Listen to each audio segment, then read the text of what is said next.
Aprel ayı Bakıda və Abşeron yarımadasında əsasən mülayim və yasab havalı keçəcək. Yeni Sabah sinoptiklərin verdiyi xəbərə görə məlumat verir ki, ay ərzində havanın temperaturu iqlim normasına uyğun olacaq. Gecələr 7-12 dərəcə isti, gündüzlər isə 13-18 dərəcə isti gözlənilir. Ayın bəzi günlərində temperaturun 20-25 dərəcəyə qədər yüksələcəyi gözlənilir. Havanın əsasən günəşli və açıq olacağı bildirilir.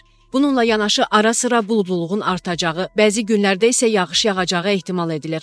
Aylıq yağıntının miqdarının normaya yaxın olacağı proqnoz edilir. Soyuq hava dalğaları və ya qar yağıntısı gözlənilmir. Küləkli günlər olsa da əsasən sakit və mülayim hava şəraiti hakim olacaq. Xüsusilə aprelin ortalarına doğru temperaturun daha da yüksələcəyi və yazın xoşabı havasının tam hiss ediləcəyi bildirilir. Ümumilikdə aprel ayı yazın gəlişini tam hiss etdirəcək, havalar daha mülayim keçəcək və açıq hava tədbirləri üçün əlverişli olacaq.